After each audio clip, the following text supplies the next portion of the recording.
job leads and partner updates, and next time at Job Club. Welcome, and we're so grateful for our Job Club community. Remember, our mission is to provide a positive environment for job seekers to network and learn best practices for the job search. We meet on the second and fourth Tuesday of each month at 9 a.m. We're in person at the Fayette County Extension. You're always welcome to come and join us in person. We have free parking here, which is nice, but also welcome to join in the online community too. You can see our schedule at ukalumni.net/job club. It takes a team to make a program like Job Club happen, and lots of those folks are in the room or online today. Diana Doggett with the Extension Office, Caroline Francis, Director of Alumni Career Services. We'll hear from her later in the program. Myself, Amanda Shagney, Nicole Waite with UK HR Steps Temporary Employment. Also a few other colleagues in the room, Suzanne Smith and Sunny Saylor with Fayette County Extension, Ellie Goodman, Queen Sullivan, and Grace Herring with the Alumni Association. Many thanks for your contributions to our group. Yeah. Oh, looks like we might have dropped our screen share over here. Just 1 second, I'm going to work on that. Wouldn't be a good Zoom meeting if we didn't have a tech trouble.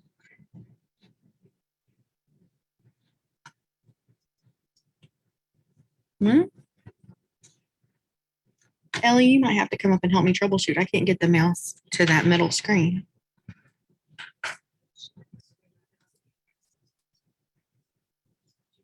Suzanne, if you're watching, can you do the screen share from yours?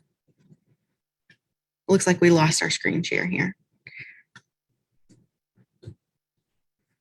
So sorry, everyone. We'll get started back on just a second.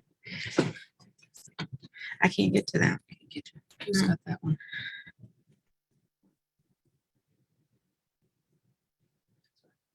You have to click that. Got it. It's the third one. Okay, I think we're good. All right, I think I got it. Oh, that's it. All right, online audience, let us know in the chat. Do you see the screen share up here? I think we're good now. I think once we start our live stream, it gives us issues with our screen share sometimes. All right, rolling back into it. Thank you, and sorry for that technical difficulty. We're all learning hybrid format now. Job Club's been offered in a hybrid format since August of 2021.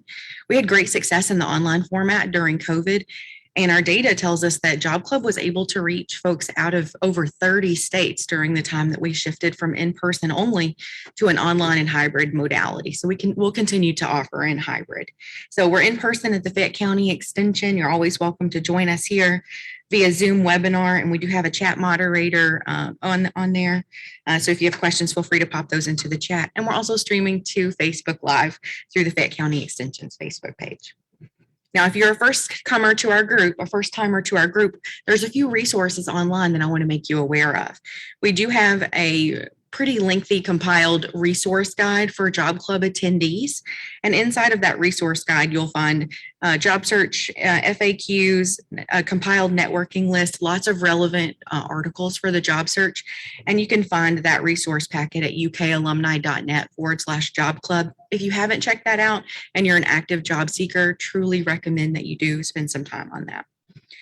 During COVID, we also launched an online LinkedIn group as a Job Club sharing community. And it's often that employers will send us job leads in between sessions, and some of them close before our next Job Club meeting. So we do our best effort to get those posted into the Job Club group. Employers, if you're online listening too, you're most welcome to post your active job leads in that sharing group. And there's some good back and forth between candidates and hiring managers there too. We'll pop that link into the chat for the online group now. Okay, employers and recruiters are always welcome at Job Club in person. You're welcome to have a 1-minute spotlight. I'm not seeing any hiring managers in the room just yet, but we may have some pop in during our main speaker. If you're online, you can use the raise hand feature and we'll be able to give you audio access. Anyone in the group, in the online group that has an active job lead, please post that into the chat. Sharing is caring in our Job Club community, and we always appreciate that sharing. Watch your email later today with a compilation newsletter of all the active job leads that we've received since our last meeting. We do spend a great deal of time and effort in compiling these job leads, so definitely check them out, and we try to show them for a variety across the state. Keep in mind, some of our attendees are conducting a confidential job search, and so we want to be respectful of that. We're in webinar mode, which means attendees that are online do not have access to audio or camera. If you participate in the chat box, your name will be displayed, but if you're in view only mode for confidentiality, we respect that. Job search related articles are often in our Job Club reminder emails. If you're a first timer, you'll be added to that email distribution today.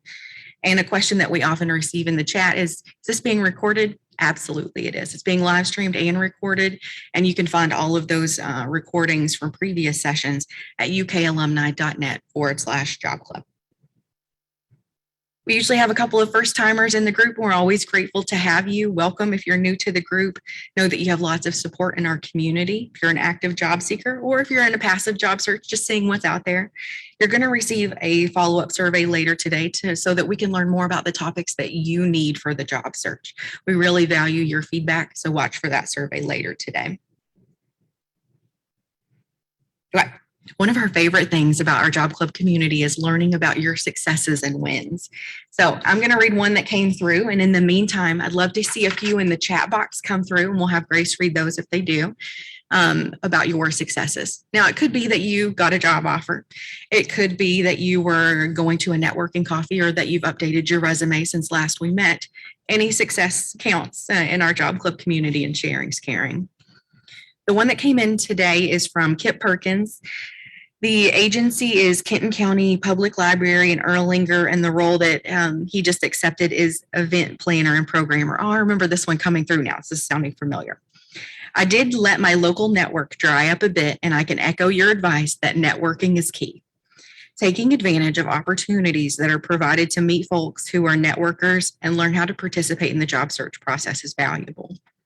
Job Club goal is to educate people in the best practices of the job search. Coming to you was an invaluable resource for me. I presume folks in the Job Club meetings are already clued into that. It's humbling to rely on others of something for this nature, but if you reach out for guidance, that's a great first step. And I would say you have to receive and act on the guidance that's provided to you. So many congratulations to our Job Club community member, Kip, and congratulations on snagging that awesome job at Kenton County, working with our partners up there. We love the Kenton County group and their Job Club group, the Northern Kentucky Accountability Group. Wonderful group. Any other success stories come through, Grace, that we need to celebrate? Okay, all right, we're going to keep rolling. I think we're ready to go ahead and introduce our guest speaker for today. Beth Bracken is an executive recruiter at the University of Kentucky. She partners with the University of Kentucky leadership to recruit, interview, and hire and onboard a diverse group of executive level talent. And I'll tell you, whenever we asked Mary Beth to be a presenter, we were so excited to have her accept, because she is such a wealth of knowledge to our UK community. We're very fortunate. So welcome, Mary Beth, and come on up.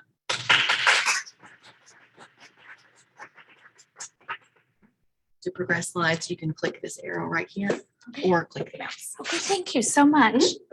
Thank you all so much for taking time to join us today. And I thank you for the invitation to talk to you all. I love the picture on the last slide. Has a little less wrinkles than I have currently. So I love that being displayed before I come on. I really do appreciate that. So today's topic is how to secure a second interview. And there's no magic to this, but there are great tips. And I think if you follow some of the guidance, you'll find that success can happen. So I'll just move to the first part, interview preparation. It's very important to prepare for an interview. Winging it can be very dangerous, because you might not have all of your thoughts together. And so it could be that there's a delay in answering questions. So my advice is to research the company and research the job. So have some knowledge of the company and maybe even the specific area you'll be working in the company, but also look at the job description again and make sure you really know the key responsibilities and the key experience that hiring person is looking for.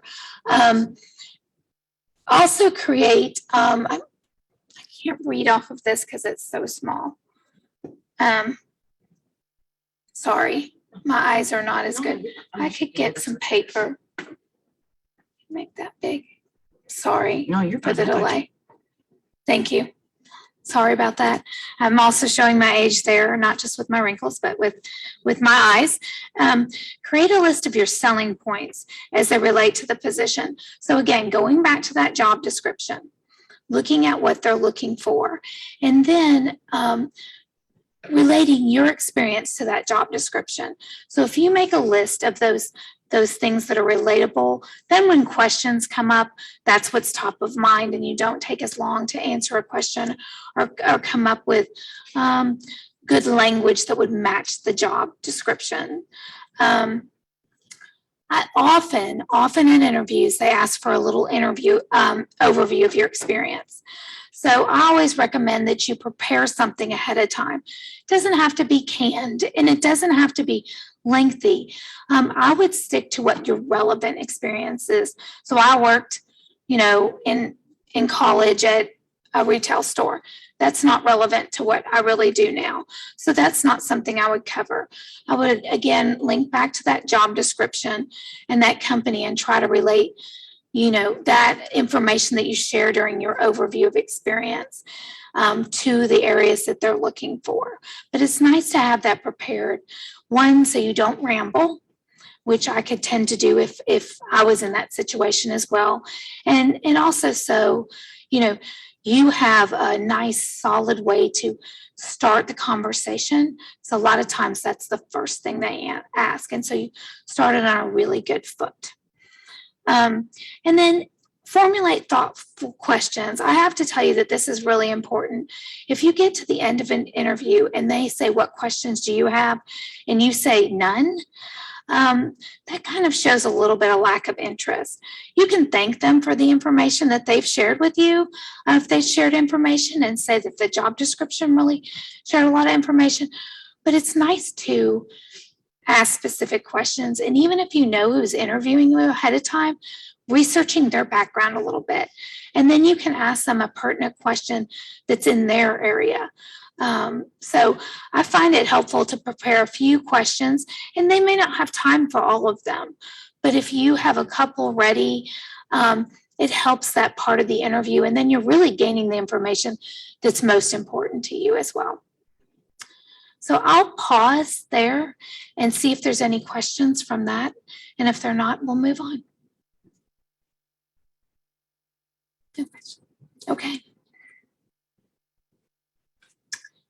So also what's helpful is not just preparing the questions that you want to ask them. It's also preparing for the questions that you think they're going to ask you. And again, you can't know every single question they're going to ask, but preparing for some of the common interview questions is important.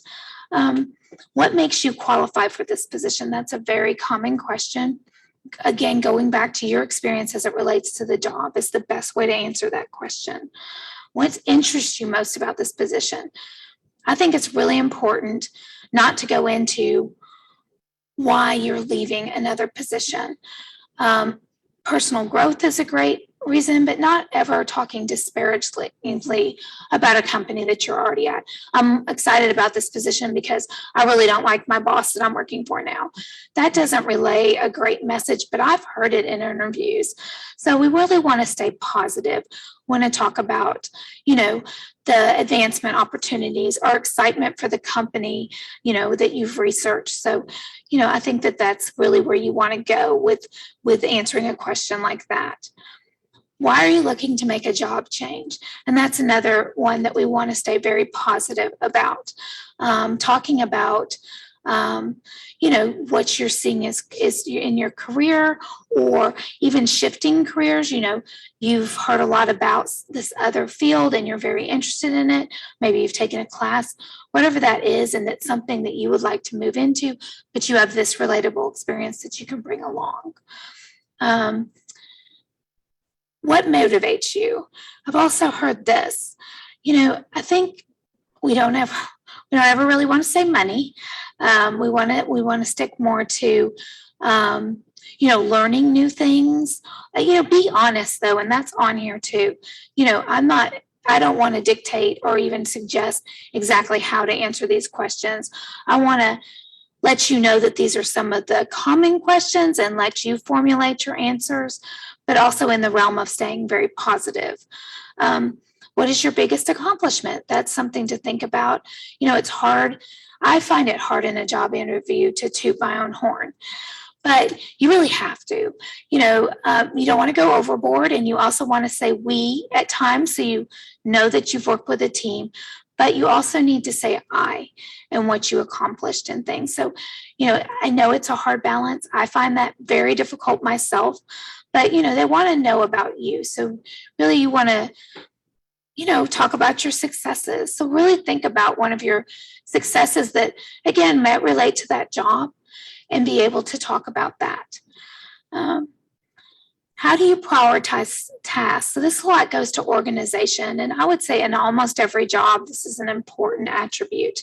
So we want to think about, do you use, your calendar and put colors on it to know what needs to be done or what's most important? You have a to-do list, but, I think a lot of times companies are looking for how you use technology to keep yourself organized, and then setting priorities. Maybe it's a time sensitive, and so that's a priorities. Maybe it's a higher up person in the company, so that makes it a priority. Or maybe it's just very impactful, and so that makes it a priority. But we always have competing priorities, I think, in our jobs. So being able to show how you would organize that, I think, is important. And then describe a situation where you set a goal and met it. And this will go into when I talked about behavioral-based interview questions, but a lot of times they really want to know how you've worked through a task. So if someone has given you an end goal, how you've planned the steps to accomplish that task. What you did to start, who you involved if that needed to happen, how you kept it on track. All of that is important in an answer to this type of question. And when you are doing specific behavioral-based interview questions, which I will talk about, you want to really give a specific example for this. If it's not a behavioral-based interview, then you can just go into maybe how you approach that type of work. How you work with others. This is important because you may be part of a team, or even if you're an independent contributor. It's really good to have, to show that you collaborate, that you involve others, that you like working in a team environment. If you're going into a job that's going to have that, then it's good to share how you've brought people together or how you engage others in your work. And I think that's important, and how you support others. Again, being honest, but if you are supporting others because they have a heavy workload and it's not in your area, this is another time that you can talk about something like that and show that you're collaborative and supportive of your colleagues. So diversity and inclusion acumen, this is a question that's asked more and more these days. And, I think one thing that stumps people about this question is they think of diversity in a very narrow way. It might be ethnicity, it might be gender, but there's a lot that goes into diversity. There's diverse thought.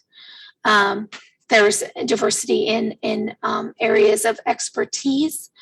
And also, and it's important to talk about diversity in either ethnicity or in just styles of thinking. Bringing a group together that's diverse in a lot of different ways is important to move forward with all that thinking. So including all that thinking. So when you talk about diversity and inclusion, it doesn't have to be focused on one type of diversity.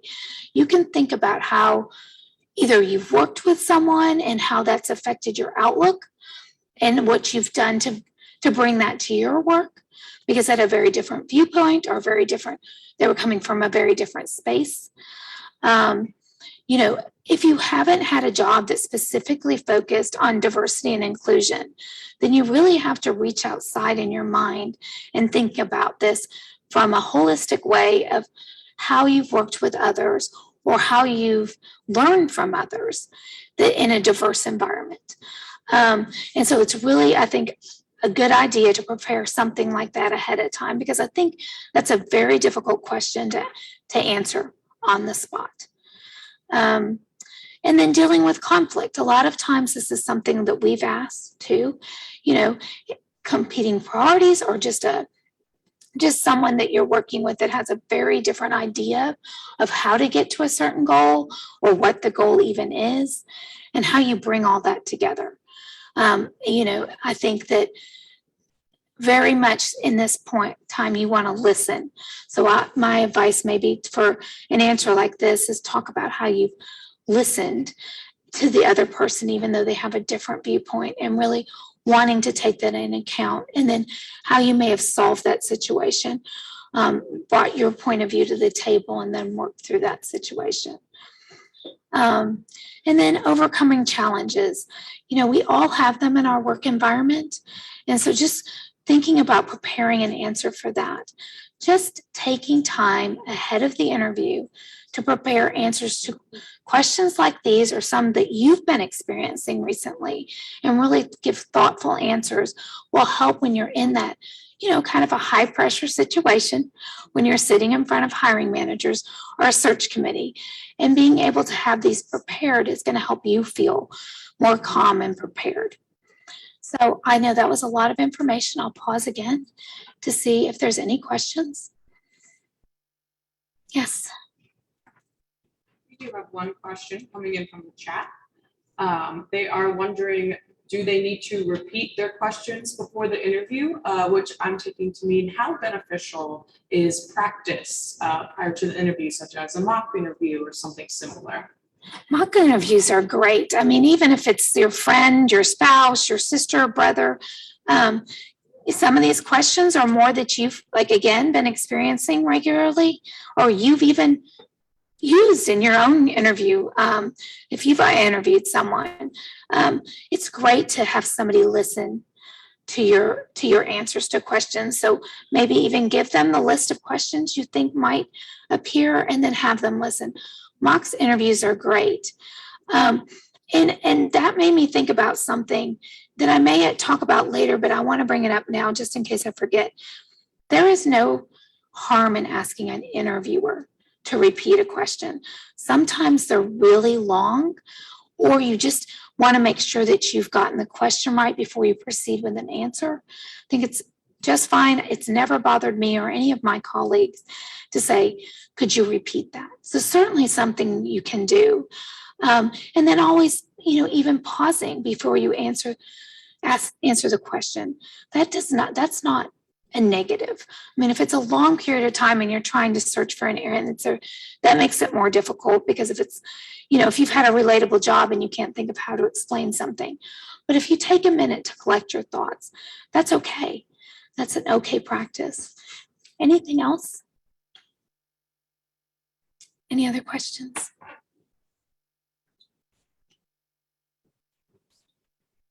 Can anything being taught here apply to getting an in-person interview from a phone screen, which I'm kind of maybe taking as a second round interview after a Zoom interview, or kind of transitioning to that in-person part of the process? Yeah, so I think a lot of this can be taken from either interviewing on the phone or interviewing on Zoom. If that's the first interview, all of these preparation ideas can be used exactly the same. Quite often interviewers choose to either do Zoom or phone first, and then invite people in for the second interview, which we're trying to give some tips here on what might help to secure that second interview.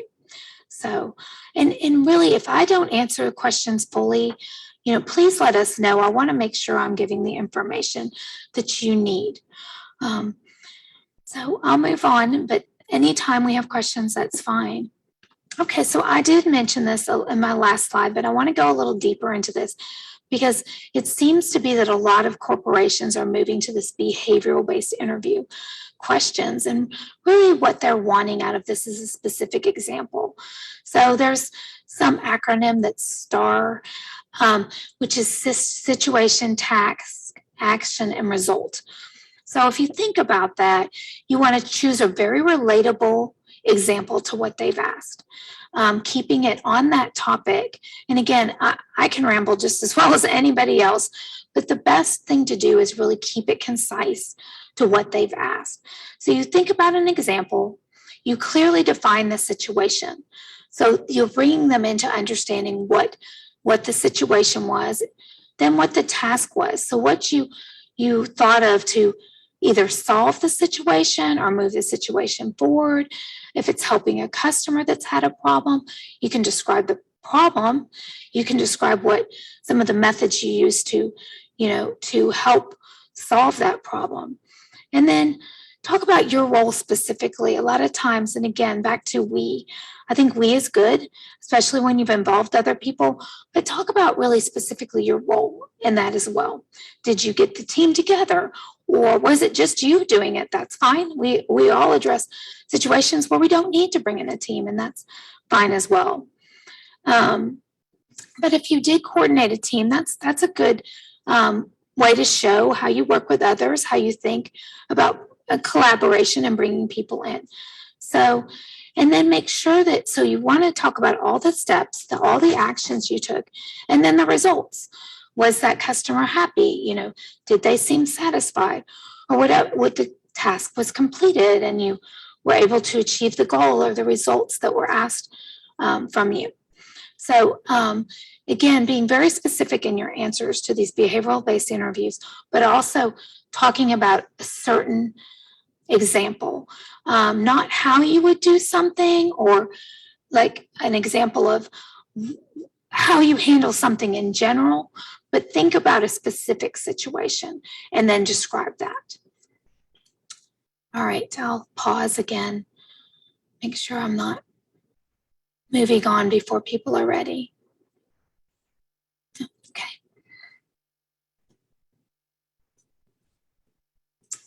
Okay, so now we're at the interview. We've done all this preparation, the research, thinking about answers to questions, and now we're at the interview. So before we go to the interview, we want to dress professionally.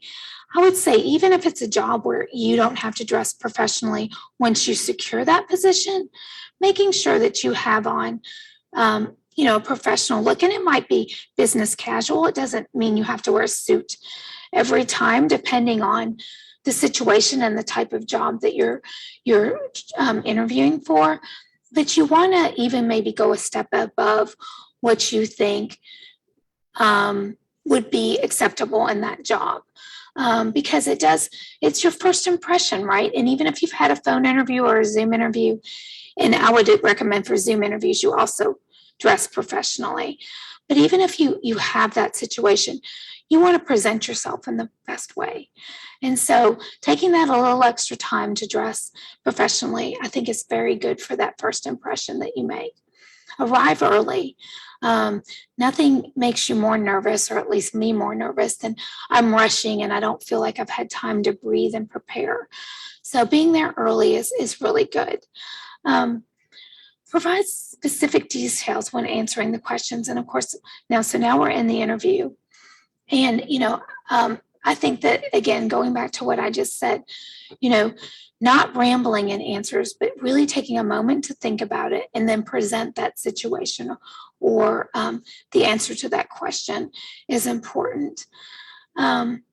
Take clues from their questions. So if it seems like they're digging into a certain subject in several questions, then maybe when you give an example for something else, you can include that. And I think I find very commonly, and I may have this on another slide, that they're looking, even if a question isn't specific about something. So again, if they're talking about, a meeting an end goal, it may not be specific about collaboration, or you don't see that, but that might be some place you can show how you've collaborated or leading a team. They may not ask a specific, how did you lead a team? But if they're asking about how you addressed a goal, then and you know that this is going to be a job that you'll probably need to lead a team, then weaving in the leading a team into how you met a goal is a really good idea. And I hope that's not confusing, but it's really helpful to weave in collaboration, how you led a team, teamwork, and even, and again, not just teams. We have to talk about what we've done and talk about how we've accomplished goals. So, it's a balance. And but it's important, and it depends again on the position. If you're not going to be in a team environment, it's still good to show that you work well with others, but it may not be as important to weave that in to questions. You really need to go back to that job description and identify what they're looking for, and then try to address that in each question. Be honest. I've said this a couple of times, but we've not all been to the moon, so we have to be honest about what we've accomplished in our situations, and not stretching some things that might, I've had people talk about something, and then later in the interview, they've kind of, talked over that, where it wasn't something that you could tell it wasn't something they did. So again, an example of, well, I did all of this myself, but then then they might have a follow-up question that asked, something specific, and it really wasn't that person and they couldn't speak to it. So just be honest about your part, about what you've accomplished. I'm sure everyone has accomplished great things, and that's, again, part of the interview process. Preparation. You want to go back when you're preparing for the interview and consider what you've accomplished, and so you can share that. So we've talked about asking the interviewers thoughtful questions, asking them if they have additional questions. So when you get to the end and they've finished all their formal questions, you want to ask if, you've provided the information they want. Can you clarify anything that you've said, just to make sure that you have provided the information that they're seeking? And then you want to try to have the opportunity, if they give it to you, to ask questions. And we talked about that in the beginning, that we would want to prepare those ahead of time. And I really love when someone has said, oh, I heard you've worked here for this amount of time. Can you tell me about your experience starting here, and what would I need to know to start here? What would you have wanted to know before you started? So those are, just thinking about those questions makes you gather the information that you are most looking for. And then also, it seems that you're very engaged in the process. So, I think engagement in the process is important. And then, express interest in the position when they're closing, and they're thanking you. You want to thank them for their time, for their consideration, and tell them you've learned a lot about the position, Shay, and it makes you even more excited about working for the company and more excited about this role. So they understand that you've come away with excitement and even more interest.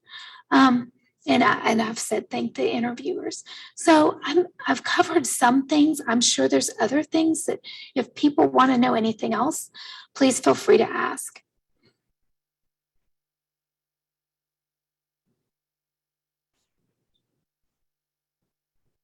Okay. I would ask a question. Yes.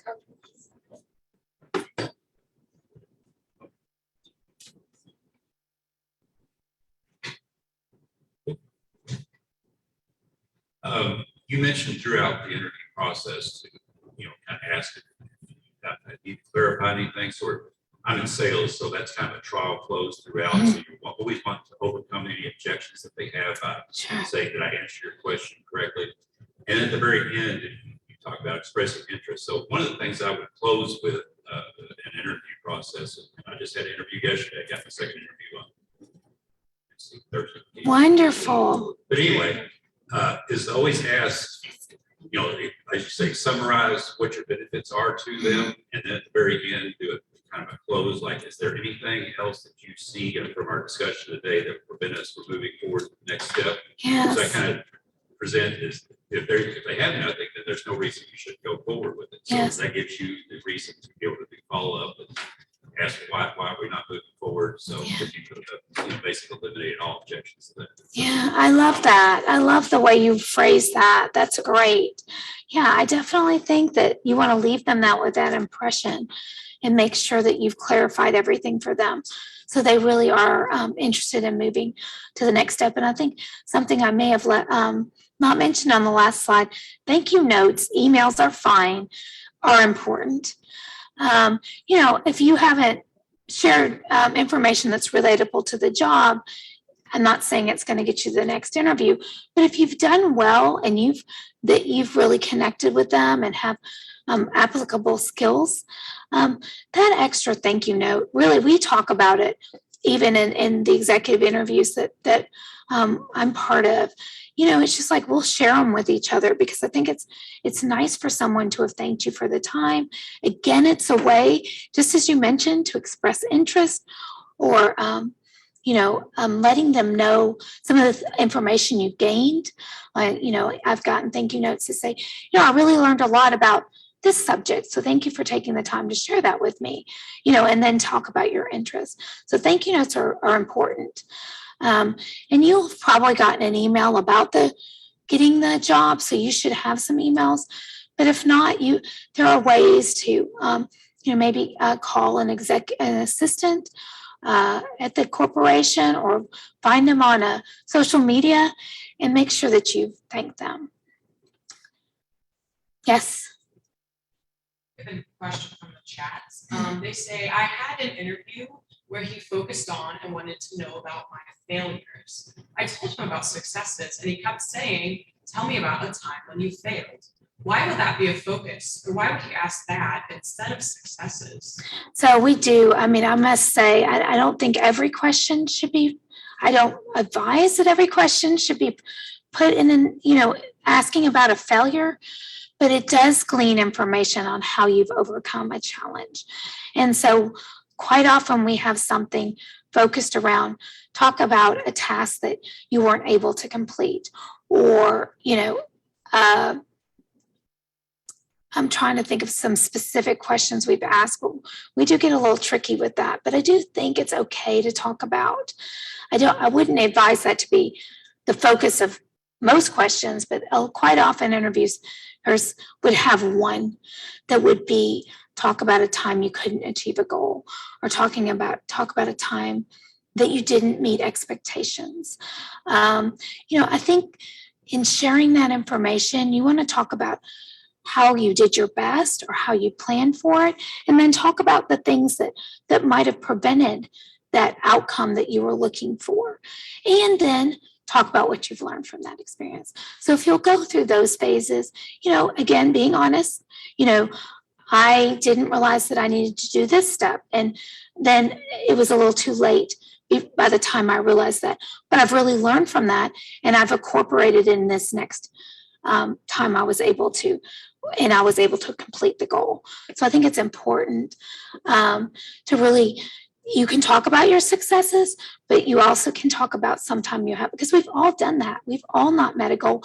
And to say you've never done that, then going back to being honest, I think that would be very difficult for an interviewer to believe that something hasn't, everything's always gone well. So I hope that I gave some information that will be helpful there. Okay, good. So every interviewer is looking at different criteria. But I mentioned this a little bit before. We want to talk about our professional job-related experience and maybe not going back to a job that's hard to relate to the job you're interviewing for. Your job maybe earlier in your career, or even even in a mid-career or what have you. You want to make sure that you're focusing in on giving your examples on the job experience that relates to that position. How you take initiative. Again, they may not ask a specific question about initiative, but there's very often a question that you can weave how you've taken the initiative in a situation. How you communicate is really every interview question, because they see how you communicate, but also, how you've kept people updated on where you are in a specific goal or task is communication quite often. Management and leadership. And again, this is not in every situation. Not all jobs would have that responsibility. But if they do, it's not always a straightforward management and leadership question. It may be, but a lot of times while you're answering other questions, you can talk about that. If the job has that in what you would have to do when you receive that job. Collaboration. Again, I've mentioned this before, but I think it's very important to know. People like to know somebody is going to not be a silo and not be able to include others or be able to help others. So, I think thinking through that before you go into an interview, there may not be a specific question, tell me about a time you collaborated with someone, but when you achieve a goal or you meet an objective, a lot of times you have to bring a team together or even ask advice. That's collaborating. How you make decisions. And again, there may not be a specific question about this, but when you are answering things, you are telling them how your decision-making process. So really think about that ahead of time and make it very clear how you move through that. And building relationships. Depending on the job, if it's a customer service job, you're going to need to build relationships with those customers and with your coworkers. If it's an outside job that you would be meeting people outside, you would have to build relationships. If you have clients, you need to build relationships. So thinking about how you do that, it may not be a specific question, but it's something that they often assess throughout the questions, any of the questions they're asking.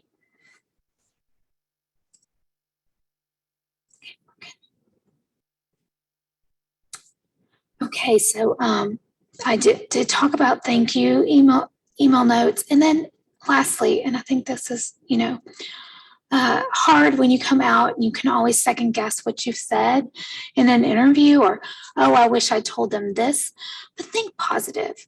You have gone in there, that's a challenging situation. You've prepared well for it. And then you've gone through the process, and that's putting yourself out there. You can take what you might have learned from that to the second interview when you get it. But, try to think positive and think about the good things that you did and stay positive in your job search.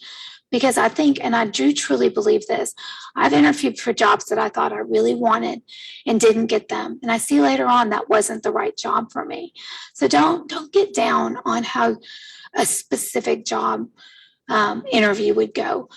Go back to your preparation, learn from what you might have experienced in that situation, and move forward. But I'm hopeful that you all secure a second interview. Thank you. Any further questions? I know I'm a little early. So.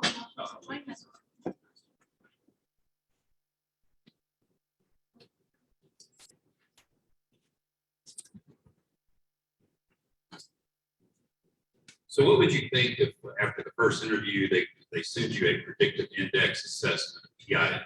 I don't know if you're familiar with that. Yes. Sort of like a DISC assessment. Sure. What do you think of that, which I've already filled out?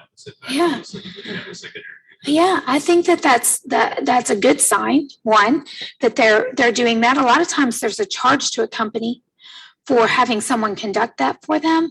So they're willing to make that investment. Not always is it a charge, but a lot of times I found they use an outside firm or source for that assessment. And so they're having to pay a fee for that. So, that's a good investment. I think, companies have found what works for them, what type of person works for them. And so when they move to that assessment phase, they're looking to see those attributes. You can't know all of that. You just have to be honest and go through it. But I look at it as a very good sign. And they take that into account, that information into account when they make their hiring decisions. Got a follow-up question? Sure. Whether it's phone call or especially a Zoom or Teams call, whatever it may be, what do you think about backgrounds? Should it be natural or virtual? Yes. So I was going to talk on that because something that I'd said earlier made me think about that. Dressing professionally made me think about that.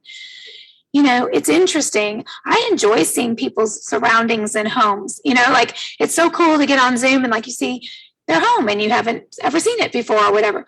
But in an interview situation, I think it's good to find like a background. You can get them off of lots of places off the internet and make it very neutral. Or, I mean, it can be if you have a nice office, you could show that background as well. But your cat crawling behind you is probably not, you know, and I've seen it and that's fine. I always enjoy that too, but you don't know the personalities of the interviewers and they may not enjoy that. So I think that keeping that professional as well is important, and just a blue background, a white background, what have you, I think comes off better than a background that's maybe can't be professional because you don't have that space in your wherever you're interviewing, and that's just fine. Yeah. One final comment that I'll have, and it's one of the questions I think online. Mhm. They ask, why are they always asking what's wrong or why what went wrong or something? Mhm. I think what they're trying to do is evaluate your critical thinking Yes. skills and your Yes. problem solving skills. Absolutely. Because, Problem solving. every job requires problem solving Yes. skills, and that's what they're Yes. trying to detect with that. So Yeah. that's my final Good comment. point. Yes. I mean, they definitely, yes, resilience. Totally. So that's exactly true. And it's really important. Again, it doesn't matter what job you're getting. They're going to want to know that you can problem solve and think critically to solve a problem. Just one more question from the chat. What purpose does a second interview serve? And what do those typically look like in comparison to an initial screening interview? So I think it depends on the job, but quite often that second interview might bring in more people. So if you interviewed one-on-one with someone and they feel like, you know, you're really one of the right candidates, they'll bring you in and have you meet more people quite often, or just to meet you in person and start feeling, you know, connected. You know, they're selling you as much as you're selling yourself. So they want to bring you in and kind of show you the atmosphere you would be working in. But again, I find a lot of times that first screening interview leads to you meeting maybe that person again, but others in that organization.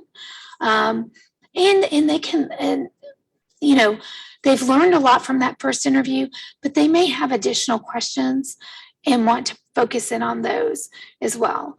So I think the two things from second interviews is, you know, you may meet additional people, and then just getting that connection and learning more information from you.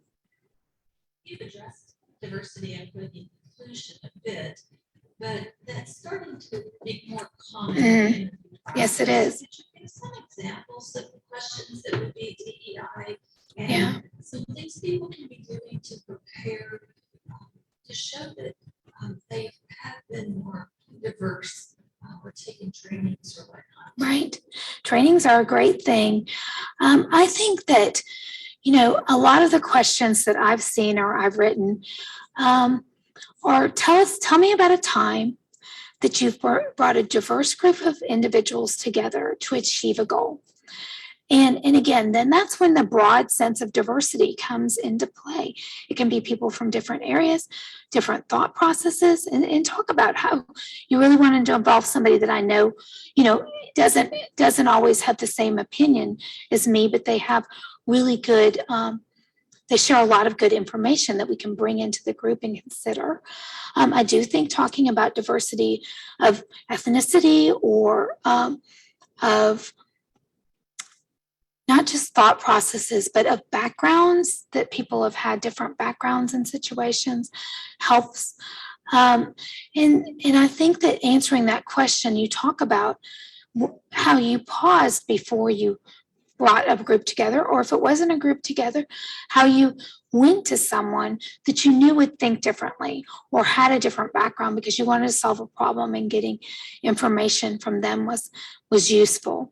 If you interview people, you want to talk about how you always consider, like, so if you've been a hiring manager, you want to talk about how you consider that in your search process, that you want to always have a diverse pool of candidates, that you pause at each stage to make sure that you're considering the diversity of the pool. And making sure you're making an unbiased decision. So from a diversity standpoint of hiring, that's a great way to include diversity and inclusion if you have been a hiring manager. But I think we have to really think about diversity broadly. You can think about people that are challenged as far as it could be a handicap, it could be a veteran, and involving veterans and what their experience is. That's a diverse area.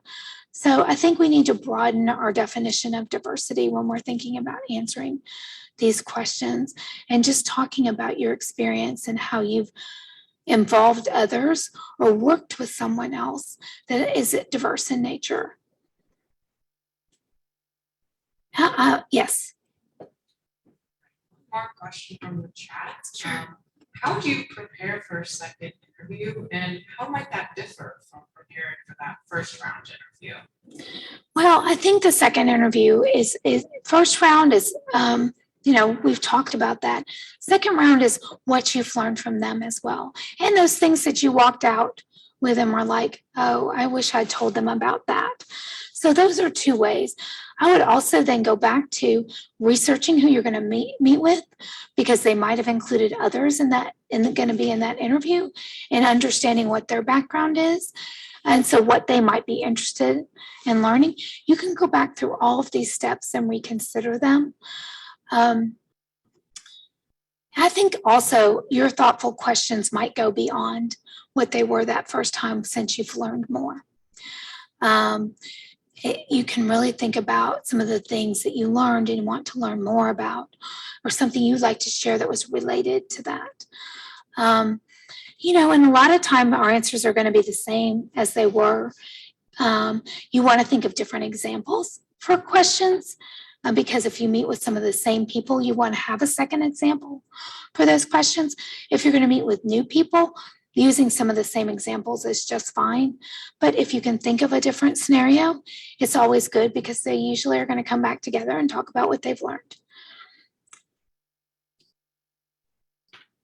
So I'm going to give a shameless plug, if that's okay. UK is hiring. We have a UK jobs website. It's UK job www. Oh, I should know this. Nicole, help me out. UK jobs. Sorry. Okay, so it's okay. ukjobs.uky.edu. Edu. Okay, thank you. And there's just, I know it's overwhelming sometimes when you get on that website, because there's so many jobs listed, but there's ways to sort through those. Putting in keywords is going to help with that. We're going to have a job fair. Have no details on this yet except a date. It's going to be May 14th. It's going to be fabulous. We hope to involve people throughout the whole UK community in all the different sections. Could it be research or education or healthcare? We're hoping to involve all people, a diverse amount of people across campus, to meet with interested prospective employees and share information. So we'll get more information out. Hopefully the job club will be willing to share that. But always, coming to the university, many times there's a wonderful career path from that. We even have a temporary employment piece that we have a lot of success stories from. So, be open to looking on our website and reaching out in areas, and don't get discouraged there as well, because there are a lot of jobs and we get a lot of applicants, but I feel like there's a job for almost anyone at UK. So keep your eyes open. Thanks. Thank you all so much for letting me talk today. I really enjoyed it.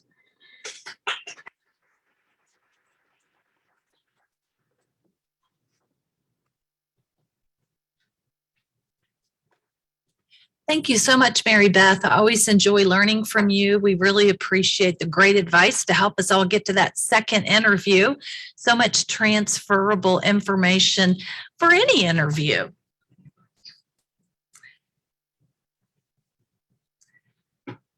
At this point, employers with active job leads that are in our audience, you can use the hands up in the Zoom webinar, use that feature. Also, you can post those in the chat box. If we have any employers in the audience, we'll give you a 30-second spotlight to share your job lead. We have had several mailed to us so that we'll include those in the follow-up newsletter. Also, do keep an eye on our LinkedIn sharing community. Lots of jobs are being posted in there. Great activity in there. Be sure and check that every day or so, job seekers or folks that are looking to make a career change.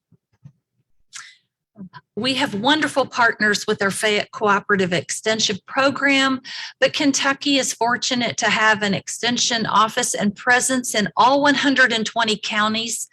Please check out your local extension office for great spring programming.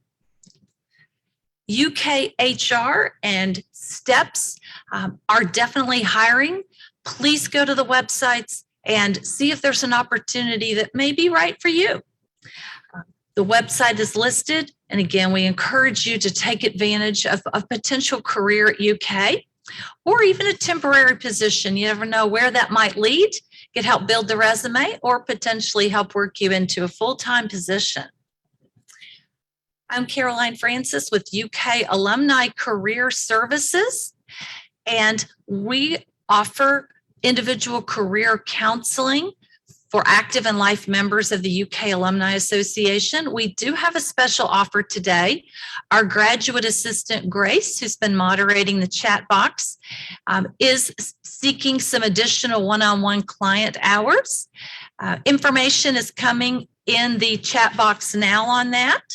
So if you would like to take advantage of this short offer where Grace will be helping people one-on-one via Zoom in the please note that in the chat box, those will be Zoom sessions, and it's a great opportunity.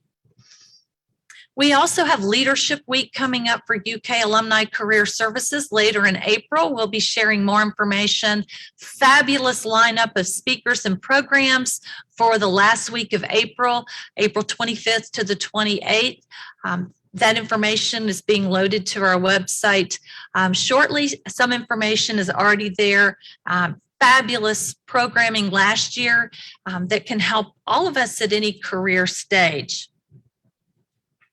Next time at Job Club, we're excited to announce hiring trends every candidate needs to know. It will be presented by Nicole Waite, UK Employment Specialist with UK STEPS. She will be sharing some fabulous trends that will help us as we maneuver this crazy world of work that people are going back to, that people are changing jobs, the great reshift that we're seeing in the world of work. So she can share some wonderful trends. We'd like to thank our online audience for joining us today. In-person audience does have the opportunity to stay for networking afterwards.